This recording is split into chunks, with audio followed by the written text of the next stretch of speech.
여러분 안녕하십니까. 10월 21일 새벽입니다. 저는 책입니다. 지금 배경은 어제 저녁 때 한강 모습을 찍은 이 사진입니다.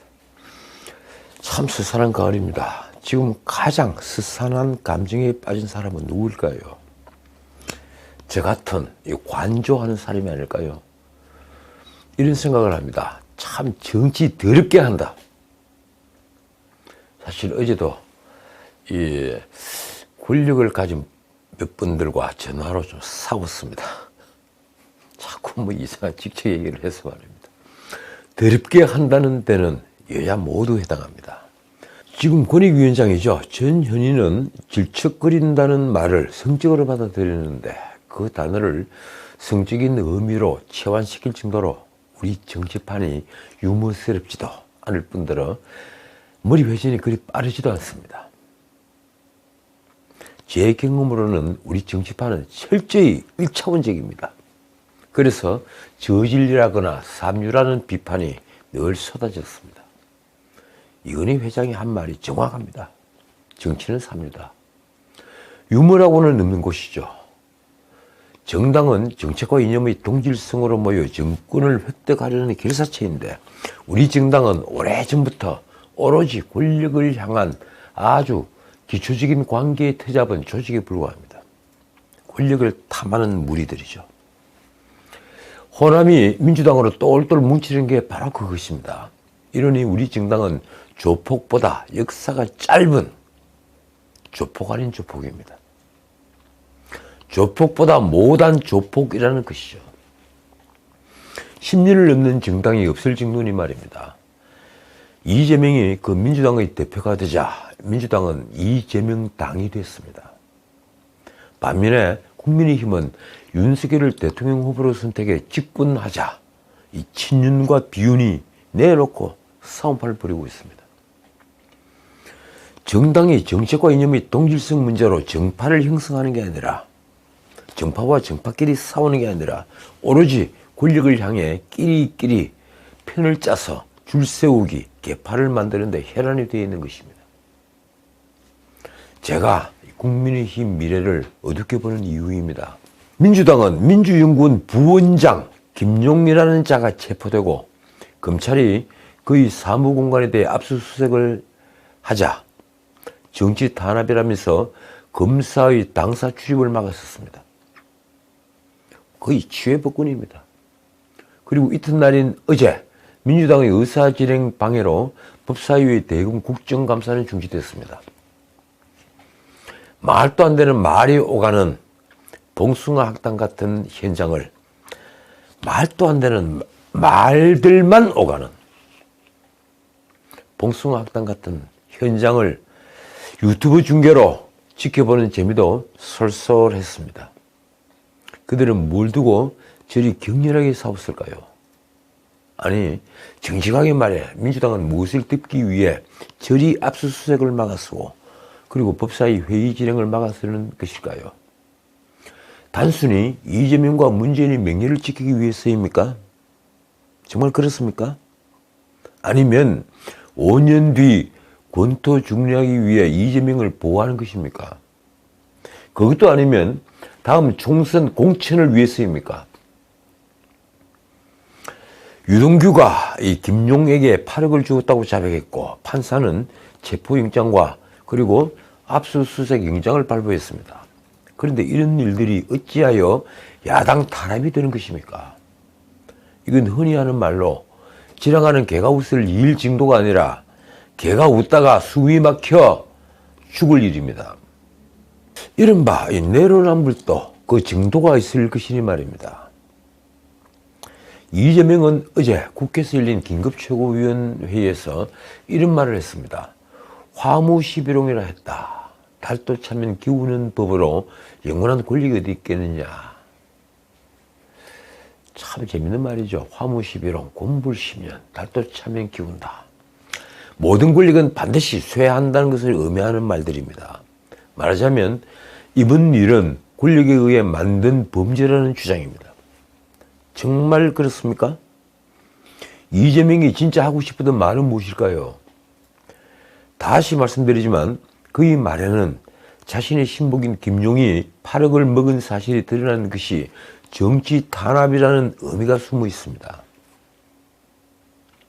먹은 것이 아니라거나 아니면 먹긴 먹었지만 그것이 뇌물이 아니라거나 잘못된 정치자금이 아니라거나 뭐 그런 이유가 있겠죠. 그러면 정치판에 의뢰 있는 일을 눈 감지 않고 뒤집어 드러냈다는 것일까요? 아니면 그런 일이 처음부터 없었다는 말인가요? 만약 그런 일이 없었는데 권력이 김용에게 뒤집어 씌워 체포영장이 발부되고 민주당사에 있는 민주연구원 압수수색을 하는 난장판을 벌였다면 그건 군사정권 때도 없는 사악한 정치탄압입니다. 맞습니다. 정치탄압입니다. 하지만 저는 그렇다고 믿지 않습니다. 이재명은 검찰의 당사 압수수색 시도를 놓고 이렇게 말했습니다. 칼로 흥한 자는 칼로 망한다는 말을 기억하라. 정말 무서운 말입니다. 그가 긴급최고위원회에서 이 말 뒤에 덧붙인 말이 이렇습니다. 수사에 협조하겠다고 하는데 협조는 받을 수 없고 반드시 강제로 하겠다는 검찰 태도가 과연 뭘 의미하는지 국민들께서는 충분히 아실 것으로 믿는다. 솔직히 수사에 협조하기는 뭘 협조합니까? 적어도 김용 책상에 있는 물건들은 다 치워버렸겠죠. 그렇지 않습니까? 그는 검찰은 진실을 발견하는 것이 아니라 모욕 주고 겁박 주고 조작하는 것이 목표라는 걸 보여준 것으로 이해할 수밖에 없다.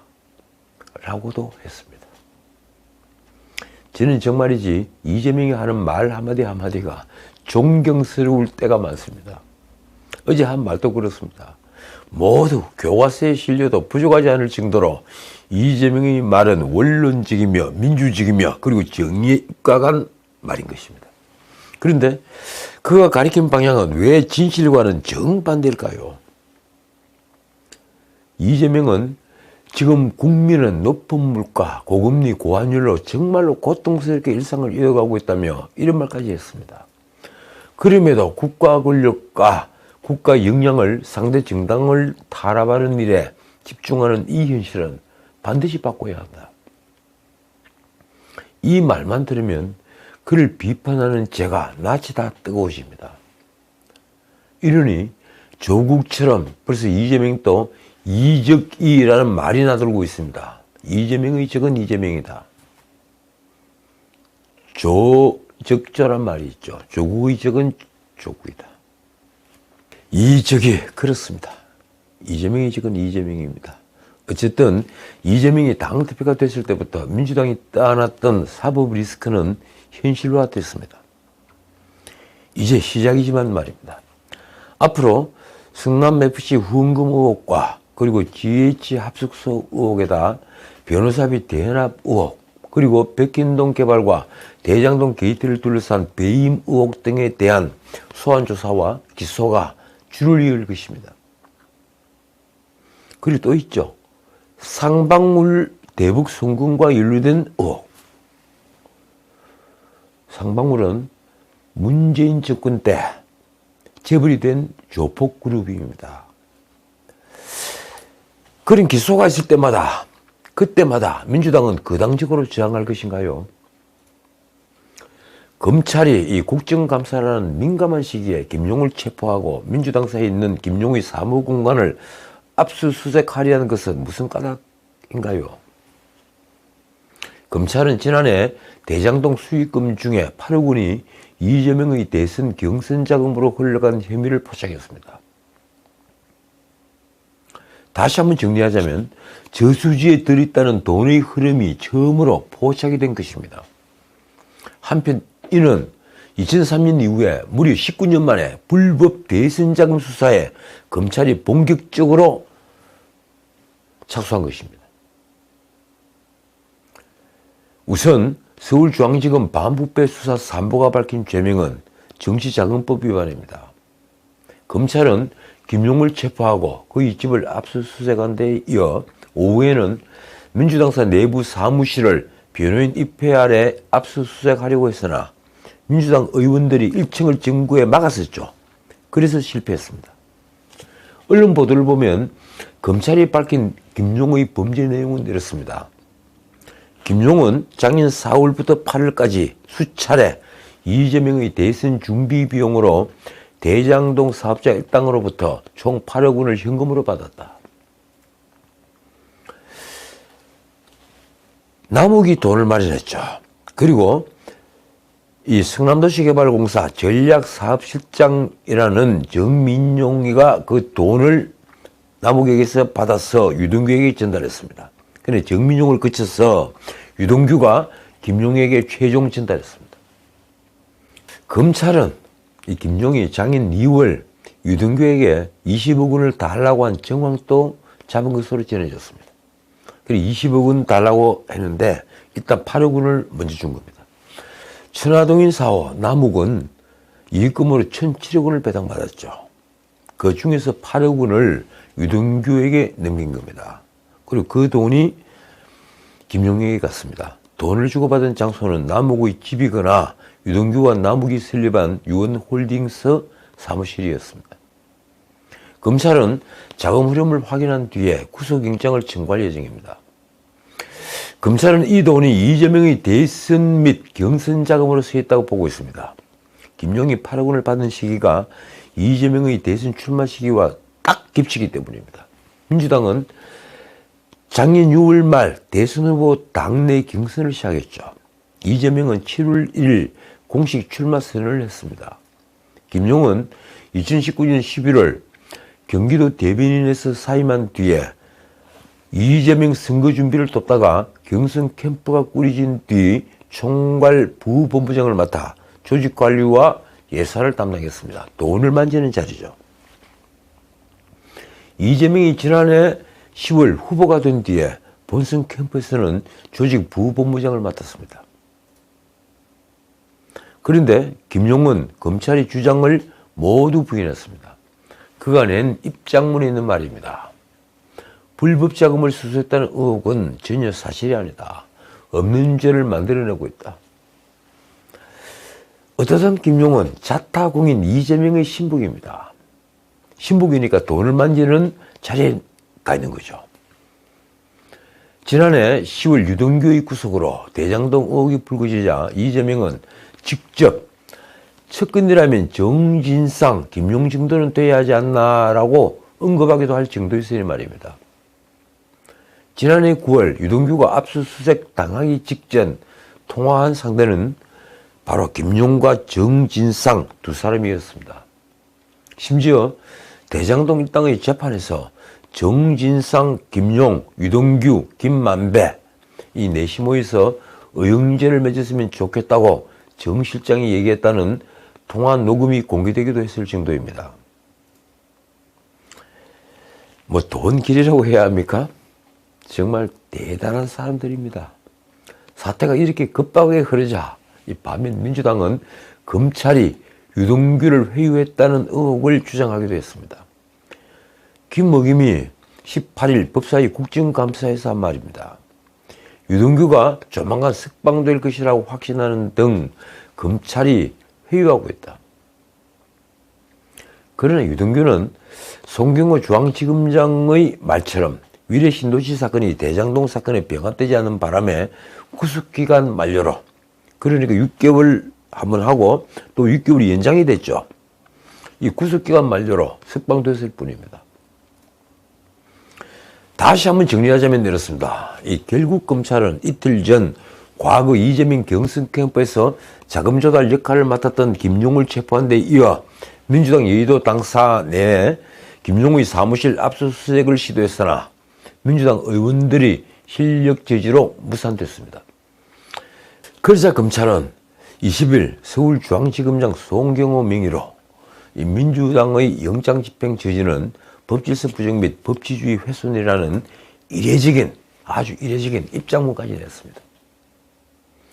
수사 초반 정치적 반발에 굴복할 경우에 19년 만에 불법 대선자금 의혹 수사가 그러니까 노무현 정부 초기에 있었던 이 불법 정치자금, 대선자금 수사에 이은 두 번째 이 대선자금 의혹 수사인데 이 수사가 좌초될 수 있다는 검찰 수뇌부의 위기감이 반영됐다는 말도 나왔습니다.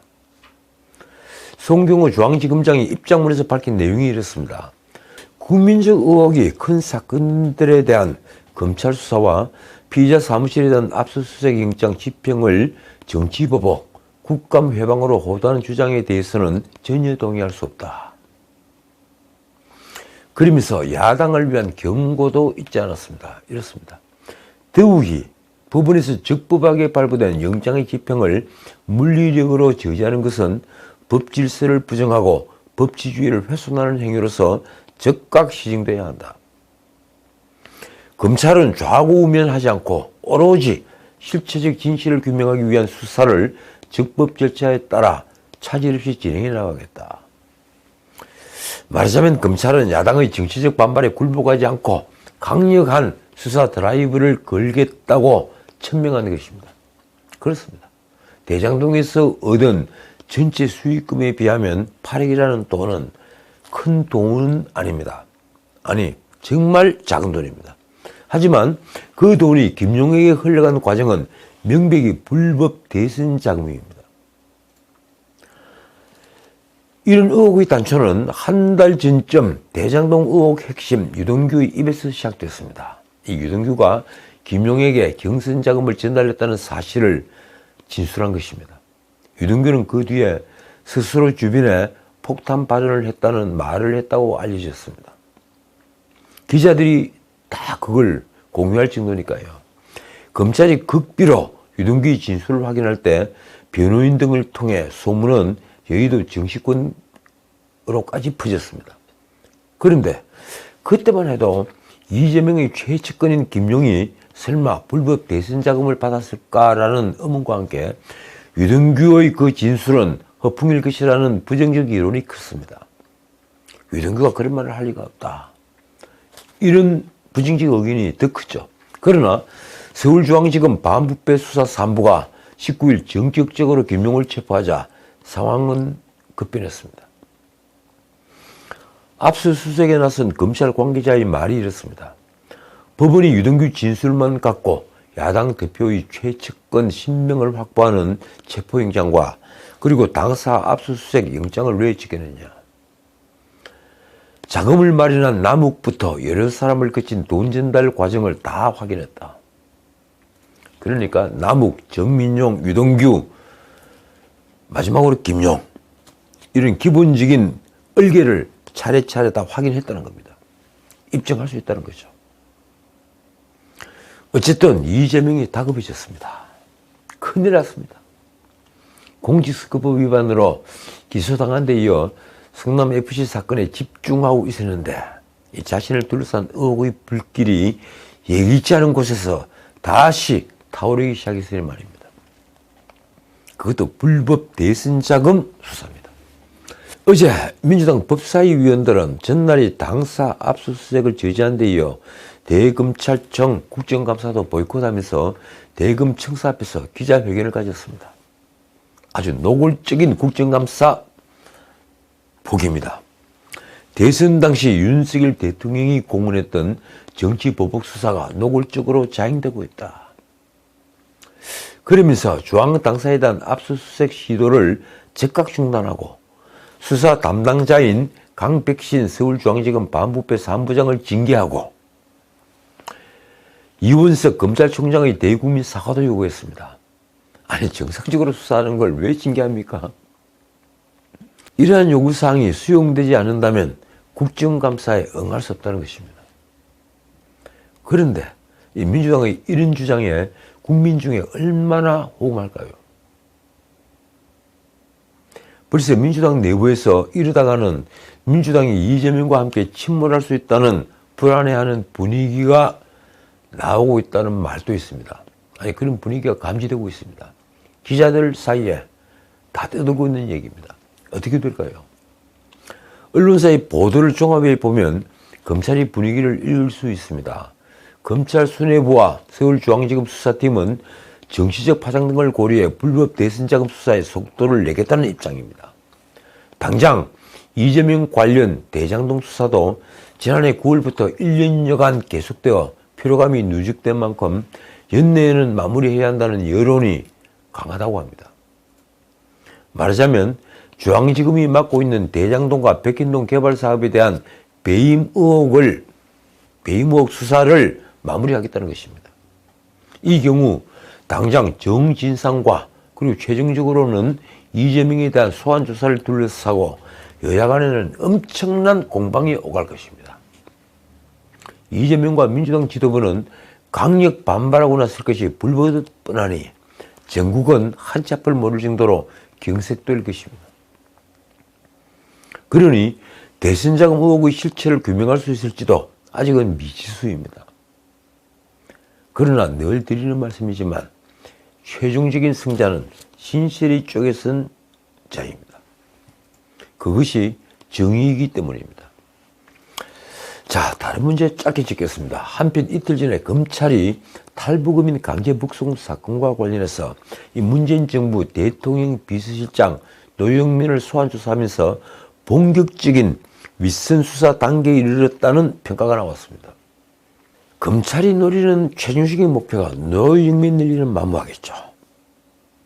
그렇다면 이 수사의 목적은 무엇일까요? 검찰은 노영민을 통해 2019년 11월 당시 탈북어민 2명에 대한 합동조사를 조기에 종료하고 이들이 의사에 반해 북한으로 강제로 돌려보낸 의혹과 관련한 경위를 파악했습니다. 해군은 그해 11월 2일 탈북어민 2명을 납포했고 국정원은 이들이 귀순 의사를 표명했다는 보고서를 국가안보실에 전달했다고 하는데 노영민은 이틀 후인 4일 청와대에서 대책회의를 주재하며 그러니까 노영민이 대책회의를 주재하며 이 북송 방침을 결정했다는 의혹을 받고 있습니다. 과연 탈북 어민인 2명의 청년 북송을 결정하고 이를 김정은에게 통보하기로 결정한 자는 누구일까요? 노영민일까요? 아니면 노영민의 유일한 윗전인 문재인일까요? 이건 상식적인 질문인데 답은 너무 명확합니다. 자, 오늘은 여기까지입니다. 이 공직선거법 위반으로 기소된 이재명은 18일 공판 준비기일에서 배심원들이 참여하는 국민참여재판을 거부했습니다. 이재명은 지난 대선에서 47.83%의 득표율을 기록했죠. 그래서 0.73%포인트 차이로 패배했습니다. 그는 박빙의 승부를 펼치는데 그 이후로 그가 일반 시민으로 구성되는 배심원들을 상대로 무죄를 호소하는 전략을 택할 것으로 예상하는 사람들이 있었습니다. 아니, 그런 분들이 많았습니다. 그런데 그는 배심원 재판을 피했습니다. 왜 그랬을까요? 그러자 김문기 씨를 몰랐다고 한 부분에 대해 배심원을 상대로도 무죄를 호소하기 어렵다고 판단한 것 아니겠느냐 하는 말이 돌았습니다. 공소장에 김문기가 7차례 대장동 사업 관련 보고를 했다는 사실과 그리고 김문기에게 대장동 사업 공로로 성남시장상을 수여했다는 내용이 적시되는 데다가 이재명이 호주와 뉴질랜드 출장을 갈 때 9박 11일 출장을 갔을 때 김문기도 함께 간 사진 등이 언론에 보도됐기 때문입니다. 조국 역시 이 잔입시 비리 등 11가지 혐의로 재판에 넘겨진 사건에서 지금도 그 재판을 하고 있죠. 국민참여재판을 조국이 거부했습니다. 그는 교수 시절에 국민참여재판은 민주주의의 기본이자 진보정치의 발판이라며 이 제도를 지지했습니다. 어쨌든 이 남에게 떳떳하지 못한 일이라면 자신에게도 떳떳하지 못한 일입니다. 루드비 비트겐슈타인의 말처럼 자신을 속이지 않는 일이 세상에서 가장 어렵습니다. 지금까지 전은책이었습니다.